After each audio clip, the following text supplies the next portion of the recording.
আনজুরু ইলা রাসূলিল্লাহি সাল্লাল্লাহু আলাইহি ওয়াসাল্লাম ওয়া ইলাল কমার। আমি একবার নবীর চেহারা মুবারকের দিকে তাকাইলাম, আরেকবার চাঁদের দিকে তাকাইলাম। আল্লাহর কসম, হুয়া আহসানু ইনদি মিনাল কমার। আল্লাহর কসম, আমি চাঁদের দিকে দেখলাম, নবীর দিকে দেখলাম, চাঁদের চেয়েও নবীকে আমার কাছে বেশি সুন্দর মনে হয়েছে। আল জামিউস সগীরের মধ্যে আসছে ইয়াতালাল্লাহু ওয়াজহুহু তালালু আল কমারি লাইলাতাল বদরি। পূর্ণিমার রাতের চাঁদ যেমন সুন্দর, নবীর চেহারা মোবারক ঠিক তেমন সুন্দর, উজ্জ্বল হয়ে যেত। এ হলো চেহারার বর্ণনা। রয়ে গেল কপাল। কপাল ছিল কেমন? ওয়াসিআল জাবিন। ললাট ছিল প্রশস্ত, কপাল ছিল প্রশস্ত। কপালের পরে দেখেন দুইটা ভুরু আছে। হ্যাঁ, এই ভুরু কেমন ছিল? আযাজ্জাল হাওয়াজিবি সাওয়াবিগা ফি গায়রি কাদনিন বাইনাহুমা ইরকুন ইউদিররুহুল গাদাব। নবীজির ভুরুগুলো ছিল বক্র, ঘন, সুন্দর, সরু ছিল বক্র। দুই ভুরুর মাঝে ফাঁকা ছিল, মিল ছিল না। ফি গায়রি কারনিন, একটা আরেকটার সাথে মিলিত ছিল না। মাঝখানে বাইনাহুমা ইরকুন, মাঝখানে একটা ছোট্ট রগের মতো ছিল। সাহাবায়ে কেরাম বলেন এত সুন্দর ছিল এটা। ইউদিররুহুল গাদাব, যখন নবী রাগ করতেন তখন এই জায়গার রগটা মতো চমৎকার ভাবে স্পষ্ট হয়ে উঠত। যদি একটু রাগ করতেন এই জায়গায় আপনার রগটা হালকা স্ফীত হয়ে যেত, দেখতে বড় চমৎকার লাগতো, সুন্দর লাগতো। গর্ভবতী স্ত্রীদেরকে এইগুলা একটু শোনায়, বুঝছেন? নাটক সিনেমা না দেখা এইগুলা শোনাবেন। নবীজি নাক কেমন ছিল, কান কেমন ছিল, এগুলা এদেরকে লিখে দিবেন, টানায় দিবেন, ঘরের জানালায় ঝুলিয়ে দিবেন। নাটক সিনেমা দেখেন, দেখার পর যে সন্তান পেট থেকে আসে, পরে এটা গিয়া শাহবাগ গিয়ে ইসলামের বিরুদ্ধে কথা বলেছে। এরকম ফ্যাক্টরি এখন সম্পদ তো এমনই আছে। বাদিহিল্লাযীনা ইসতাফা আম্মা বা'দু ফাআউযু বিল্লাহি মিনাশ শাইতানির রাজীম। বিসমিল্লাহির রহমানির রহিম। থাক ভাই। ওয়ামা আরসালনাকা ইল্লা রাহমাতাল লিল আলামিন। وقال رسول الله صلى الله عليه وسلم إن الله اصطفى من ولد إبراهيم إسماعيل واصطفى من ولد إسماعيل بني كنانة واصطفى من بني كنانة قريشا واصطفى من قريش بني هاشم واصطفاني من بني هاشم أو كما قال عليه الصلاة والسلام. اللهم صل على محمد وعلى آل محمد كما صليت على إبراهيم وعلى آل إبراهيم إنك حميد مجيد. اللهم بارك على محمد وعلى آل محمد كما باركت على إبراهيم وعلى آل إبراهيم إنك حميد مجيد. اللهم إني أعوذ بك من شر لساني ومن شر سمعي ومن شر بصري ومن شر مني. দিন ব্যাপী আয়োজিত সিরাতুন নবী সাল্লাল্লাহু আলাইহি ওয়াসাল্লাম এই মহাসম্মেলনের সম্মানিত সভাপতি হযরত মাওলানা মুফতি ইমাদউদ্দিন দামাত বরকাতুহুমুল আলিয়া সহ উপস্থিত হযরত উলামায়ে কেরাম, মুসলমান ভাইরা, আল্লাহ তাআলার দরবারে শুকরিয়া আদায় করছি। আল্লাহ আমাদেরকে এই মাহফিলে উপস্থিত হওয়ার তৌফিক দান করেছেন বলি আলহামদুলিল্লাহ। সূরাতুল আম্বিয়ার 107 নম্বর আয়াতে কারিমা তেলাওয়াত করলাম। এই আয়াতে আল্লাহ তাআলা বলেন, ওয়ামা আরসালনাকা ইল্লা রাহমাতাল লিল আলামিন। নবী, আমি আপনাকে গোটা জগৎবাসীর জন্য রহমত হিসাবে প্রেরণ করলাম। রাসূলুল্লাহ সাল্লাল্লাহু আলাইহি সাল্লাম দুনিয়াতে আগমন করলেন বনু হাশিম থেকে। তিরমিজির বর্ণনা 3605 নম্বর হাদিস। এই হাদিসে আল্লাহ রাসূল সাল্লাল্লাহু আলাইহি ওয়াসাল্লামের ইরশাদ, নবীজি বলেন, ইন্নাল্লাহ আসতাফা মিন ওয়ালাদি ইব্রাহিম ইসমাঈল। আল্লাহ তাআলা ইব্রাহিম আলাইহিস সালাতু ওয়াস সালামের সন্তানদের মধ্য থেকে ইসমাঈল আলাইহিস সালাতু ওয়াস সালামকে নির্বাচন করলেন। ওয়াসতাফা মিন ওয়ালাদি ইসমাঈল বানি কিনানা।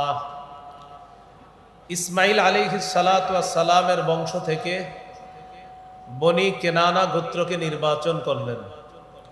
ওয়াসতাফা মিন বনি কিনানাতা কুরাইশান। বনু কেনানা থেকে আল্লাহ তাআলা কুরাইশ বংশকে নির্বাচন করলেন। ওয়াসতাফা মিন কুরাইশিন বনি হাশিম। কুরাইশ থেকে আল্লাহ তাআলা বনু হাশিমকে নির্বাচন করলেন। রাসূলুল্লাহ সাল্লাল্লাহু আলাইহি ওয়াসাল্লাম বলেন, ওয়াসতাফানি মিন বনি হাশিম। আল্লাহ তাআলা আমাকে বনু হাশিম থেকে নির্বাচন করেছেন। রাসূলুল্লাহ সাল্লাল্লাহু আলাইহি সাল্লাম দুনিয়াতে আসলেন। নবীজি সাল্লাল্লাহু আলাইহি সাল্লামের আগমন, জন্মের আরবি হলো মিলাদ। সাথে আর নবী লাগাইলে মিলাদুন নবী।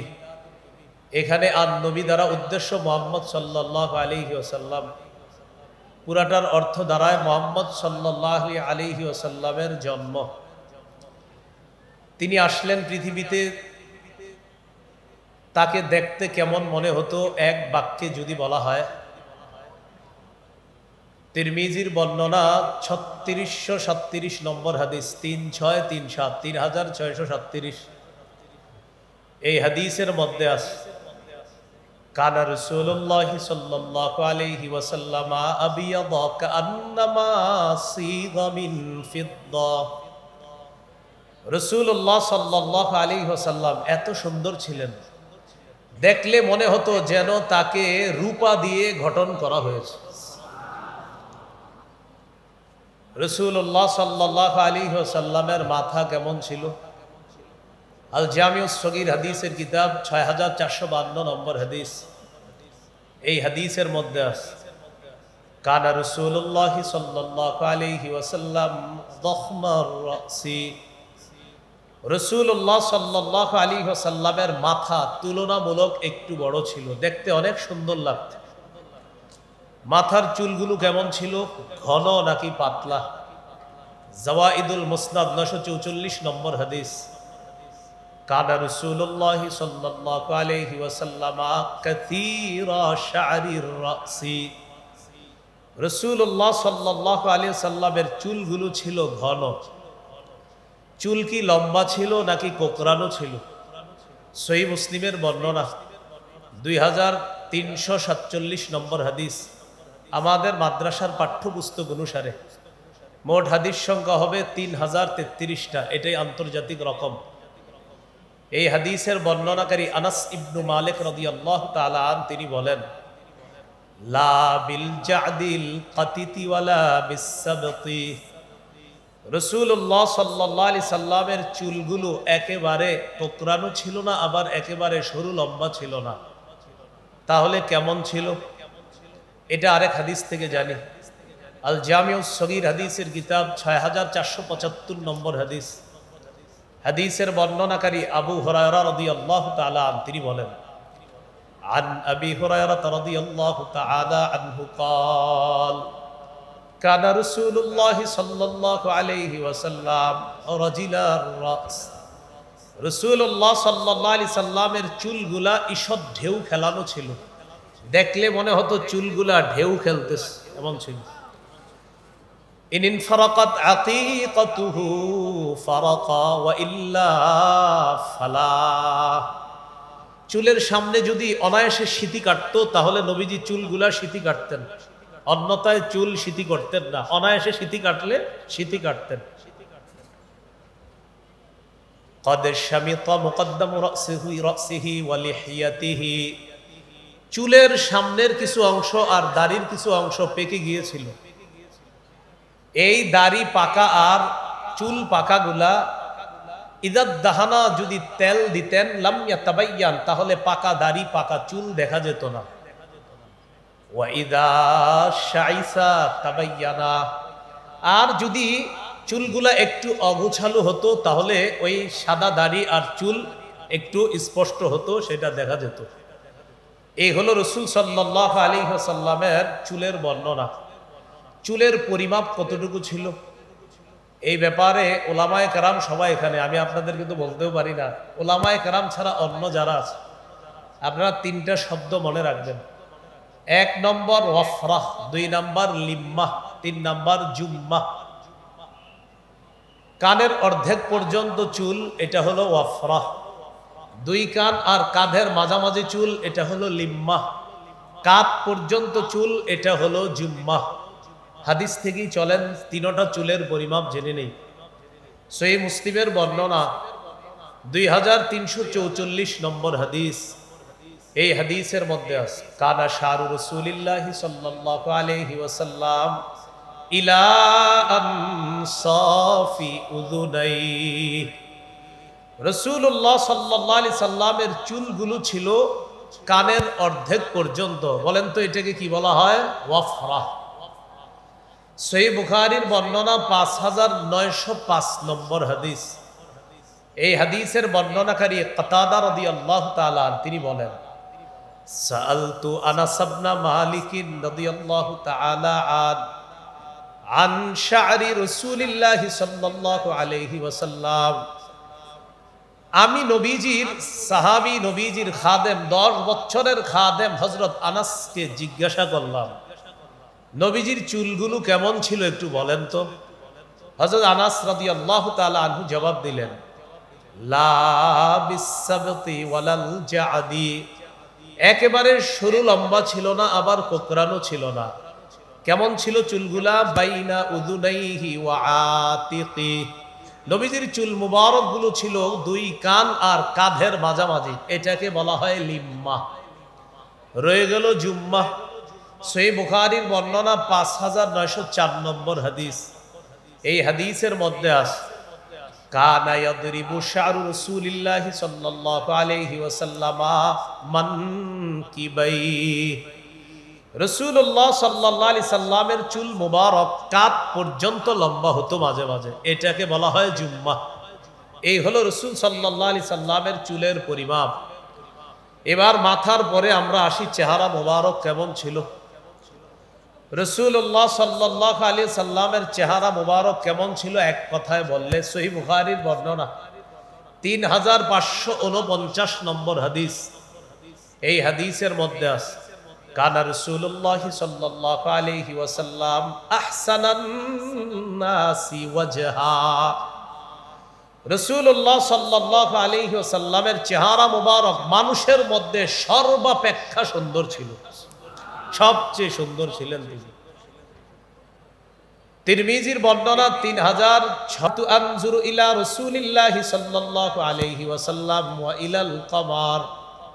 আমি একবার নবীর চেহারা মুবারকের দিকে তাকাইলাম, আরেকবার চাঁদের দিকে তাকাইলাম। আল্লাহর কসম, হুয়া আহসানু ইনদি মিনাল কমার। আল্লাহর কসম, আমি চাঁদের দিকে দেখলাম, নবীর দিকে দেখলাম, চাঁদের চেয়েও নবীকে আমার কাছে বেশি সুন্দর মনে হয়েছে। আল জামিউস সগীরের মধ্যে আসছে ইয়াতালাল্লাহু ওয়াজহুহু তালালু আল কমারি লাইলাতাল বদরি। পূর্ণিমার রাতের চাঁদ যেমন সুন্দর, নবীর চেহারা মুবারক ঠিক তেমন সুন্দর উজ্জ্বল হয়ে যেত। এ হলো চেহারার বর্ণনা। রয়ে গেল কপাল। কপাল ছিল কেমন? ওয়াসিআল জাবিন। ললাট ছিল প্রশস্ত, কপাল ছিল প্রশস্ত। কপালের পরে দেখেন দুইটা ভুরু আছে। হ্যাঁ, এই ভুরু কেমন ছিল? আজাজ্জাল হাওয়াজিবি সাওয়াবিগা ফি গায়রি কাদনিন বাইনাহুমা ইরকুন ইউদিররুহুল গাদাব। নবীজির ভুরুগুলো ছিল বক্র, ঘন, সুন্দর, সরু ছিল বক্র। দুই ভুরুর মাঝে ফাঁকা ছিল, মিল ছিল না। ফি গায়রি কারনিন, একটা আরেকটার সাথে মিলিত ছিল না। মাঝখানে বাইনাহুমা ইরকুন, মাঝখানে একটা ছোট্ট রগের মতো ছিল। সাহাবায়ে কেরাম বলেন এত সুন্দর ছিল এটা। ইউদিররুহুল গদব, যখন নবী রাগ করতেন তখন এই জায়গার রগটা মত চমৎকার ভাবে স্পষ্ট হয়ে উঠত। যদি একটু রাগ করতেন এই জায়গায় আপনার রগটা হালকা স্ফীত হয়ে যেত, দেখতে বড় চমৎকার লাগতো, সুন্দর লাগতো। গর্ভবতী স্ত্রীদেরকে এইগুলা একটু শোনায়, বুঝছেন, নাটক সিনেমা না দেখা এইগুলা শোনাবেন। নবীজি নাক কেমন ছিল, কান কেমন ছিল, এগুলা এদেরকে লিখে দিবেন, টানায় দিবেন, ঘরের জানালায় ঝুলিয়ে দিবেন। নাটক সিনেমা দেখেন, দেখার পর যে সন্তান পেট থেকে আসে পরে এটা গিয়া শাহবাগ গিয়ে ইসলামের বিরুদ্ধে কথা বলেছে। এরকম ফ্যাক্টরি এখন সম্পদ তো এমনই আসবে। আল্লাহ আমাদেরকে হেফাজত করেন। এই ছিল রাসূল সাল্লাল্লাহু আলাইহি ওয়াসাল্লামের ভুরু। এরপরে আপনার নবীজি সাল্লাল্লাহু আলাইহি সাল্লামের ভুরুর নিচে চোখ, চোখ কেমন ছিল? সহিহুল আদাবিল মুফরাদ কিতাবের নাম কিন্তু আল আদাবুল মুফরাদ, এটা ইমাম বুখারীর লেখা। এটার আপডেট ভার্সন হলো সহিহুল আদাবিল মুফরাদ, সেটা বিশাল হিস্টোরি, সহিহ, এটা অন্য জগৎ। তো সহিহুল আদাবিল মুফরাদ 988 নম্বর হাদিসের বর্ণনা। এই হাদিসের মধ্যে আছে কানা রাসূলুল্লাহ সাল্লাল্লাহু আলাইহি ওয়াসাল্লাম আযীমাল আইনাইন। নবীজি সাল্লাল্লাহু আলাইহি সাল্লামের চোখ তুলনামূলক একটু বড়, দেখতে ডাগর ডাগর চোখ বিশিষ্ট ছিল। জান্নাতীদেরকে আল্লাহ যে হুর দিবেন, এই হুরদের চোখ হবে ডাগর ডাগর চোখ বিশিষ্ট। আল্লাহ আমার নবীকে দুনিয়াতে এই ডাগর ডাগর চোখ ওয়ালা নবী বানায়েছে। চোখের ভিতরে মণি, এটা কেমন ছিল? আদআজাল আইনাইন। তিরমিজির বর্ণনা 3638 নম্বর হাদিস, লম্বা হাদিস। এখানে আসছে আদআজাল আইনাইন, চোখের দুই মণি ছিল খুব কালো, ঘন কালো ছিল।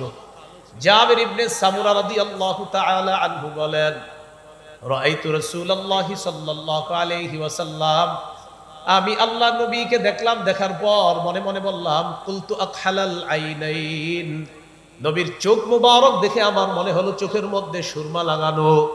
আমি নবীজির দিকে দেখলাম, দেখার পর আমার মনে হলো নবীর চোখে সুরমা দেওয়া। ওয়ালাইসা বিআকহালা, আসলে চোখের মধ্যে সুরমা দেওয়া না। এর মানে আমার নবীর দুই চোখ আল্লাহ এত সুন্দর করে বানিয়েছে, দেখলে মনে হতো সুরমা দেওয়া আছে, আসলে সুরমা দেওয়া না। আমরা সুরমা দিয়ে সুন্দর বানাইলে চোখ যেমন হয়, আল্লাহ সুরমা ছাড়াই নবীর চোখ এমন ভাবে বানায়। এই ছিল চোখের সৌন্দর্য। চোখের পাশে রয়ে গেল নাক। নাক ছিল কেমন? আকনাল ইরনিন, নাক তুলনামূলক একটু উঁচা ছিল। লাহু নূরুন ইয়ালু, নাকের উপরের অংশে একটা আলো উদ্ভাসিত হতো, একটা নূর উদ্ভাসিত হতো। ও আবার নূর মানে কিন্তু নূরের তৈরি না, এখানে আবার একটা বিষয় বুঝতে হবে। হ্যাঁ, একে এক আজীব ঝামেলা। মানে আমরা অনেক সময় বলি অমুক রে, অমুক হুজুর রে, আল্লাহ মাশাআল্লাহ তার চেহারাটা কি নুরানি চেহারা। নুরানি মানে কিন্তু নূর না। নুরানি বললে কি নূরের তৈরি হওয়া আবশ্যক হয় না। লম্বা প্রমাণ আদি দেওয়া যাবে, অনেক প্রমাণ দেওয়া যাবে যে নূর বললেই নূরের তৈরি হয় না। বলে নূর বললে কিসের তৈরি হয় না? নূর। এই জন্য যারা নাকি নবীজিকে নূর বলে, তারা বলে কাদ জাআকুম মিনাল্লাহি নূর, এই আয়াত দিয়ে দলিল দেয়। এটার বিপক্ষে আমার লম্বা আলোচনা আছে যে নূর বললে যে নূরের তৈরি হয় না। অসংখ্য অগণিত দলিল দিয়েছি যে নূর বললে নূরের তৈরি হয় না। এর সবচেয়ে বড় প্রমাণ আল্লাহু নূরুস সামাওয়াতি ওয়াল আরদ, আসমান জমিনের নূর আল্লাহ। নাউজুবিল্লাহ, আল্লাহ কি নূরের তৈরি? জানি না। হ্যাঁ, আল্লাহু নূরুস সামাওয়াতি, তো নূর বললে যদি নূরের তৈরি হওয়া লাজেম হয়, তো আল্লাহ কি বলবেন? এই জন্য এগুলা না না বুঝেন নাই, নূর বললে নূরের তৈরি না, এটা অসংখ্য জায়গা আছে। ওয়াজআলাল কমারা নূরা, আল্লাহ বলছে চন্দ্রকে করেছেন তিনি নূর। চাঁদ কি নূরের তৈরি? জানি না। অসংখ্য অগণিত প্রমাণ দেওয়া যায়, নূর বললে নূরের তৈরি হয় না। কিয়ামতের ময়দানে তো এমন হবে, ইমানদারদেরকে আল্লাহ তাআলা বলবেন যে ইমানদারদের সামনে পিছনে শুধু নূর আর নূর হবে। মুনাফিকরা বলবে নাক্তাবিস মিন নূরিকুম, একটু থামো না, তোমাদের থেকে একটু নূর নেই। তো ইমানদার নূরের তৈরি। এই জন্য নূর বললেই নূরের তৈরি হয় না। রাসূল সাল্লাল্লাহু আলাইহি সাল্লামের নাক একটু উঁচা ছিল, এখান থেকে নূর উদ্ভাসিত হতো, আলো উদ্ভাসিত হতো। এই ছিল নাকের বর্ণনা। রয়ে গেল নিচে গাল। গাল মোবারক কেমন ছিল? সাহলাল খাদ্দাইন, ছিল সমান। দেখেন সমান বললে মাথায় আসতে পারে এটা কেমন সমান, কিভাবে? মোট কথা মানুষের গাল যেমন সুন্দর হতে পারে, আল্লাহ নবীর গাল ঠিক তেমন সুন্দর করে বানিয়েছেন। গালের পরে রয়ে গেল দাড়ি মোবারক কেমন ছিল? কাসাল লিহিয়া, দাড়ি ছিল ঘন। এরপরে একটু নিচে আসেন, দাঁত মুবারক কেমন ছিল? মুফাল্লাজাল আসনান, সামনের দাঁত কিছুটা ফাঁকা ছিল, সুন্দর ছিল সামনের দাঁতগুলা, কিছুটা ফাঁকা, দেখতে অস্বাভাবিক সুন্দর লাগতো। রয়ে গেল মুখের ভিতরের থুতু, এই থুতু মুবারক কেমন ছিল? সহিহ বুখারীর বর্ণনা 4210 নম্বর হাদিস। খায়বারের যুদ্ধ, এই খায়বারের যুদ্ধের দিন রাসূলুল্লাহ সাল্লাল্লাহু আলাইহি সাল্লাম বললেন, আন সাহাল ইবনে সা'দ আস-সাঈদী রাদিয়াল্লাহু তাআলা আনহু قال قال رسول الله صلى الله عليه وسلم يوم خيبر لا اعطين الرايه غدا يحب الله ورسوله ويحبه الله ورسوله। রাসূলুল্লাহ সাল্লাল্লাহু আলাইহি সাল্লাম বললেন, আমি আগামীকাল পতাকা এমন এক ব্যক্তিকে দিব যে আল্লাহকে ভালোবাসে, রসুলকেও ভালোবাসে, আর আল্লাহ এবং তার রসুলও তাকে ভালোবাসে, এমন এক ব্যক্তিকে আমি আগামীকাল পতাকা দিব। ইয়াফতাহুল্লাহু আলা ইয়াদাইহি, আল্লাহ তাআলা তার হাতে খায়বার বিজয় করবেন বলে আমি নবী আশাবাদী। সাহাবী সাহাল ইবনে সাদ রাদিয়াল্লাহু তাআলা আনহু বলেন, ফাবাতান নাসু ইয়াদুকুনা লাইলাতাহুম, সব সাহাবীরা রাতের বেলা ঘুমায় না, সমস্ত সাহাবীরা আলাপের মধ্যে কাটিয়ে দেয় আর টেনশন করে, আইয়ুহুম ইউতাহা, না জানি আগামীকাল পতাকা কার হাতে দেয়। সবার আশা, না জানি নবী পতাকাটা কাকে দেয়, যদি আমাকে দিত, যদি আমাকে দিত, মানে আশা হলো যে রাসূল সাল্লাল্লাহু আলাইহি সাল্লাম পতাকা কাকে দিবে। তো এই পতাকা পাওয়ার জন্য সবাই আশা করতেছে।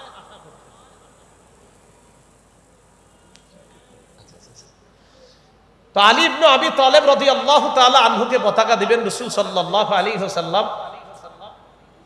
আচ্ছা, হারে ফেলা যাও। তো সবাই টেনশন, মনে হয় পতাকাটা আমাকেই দিবে।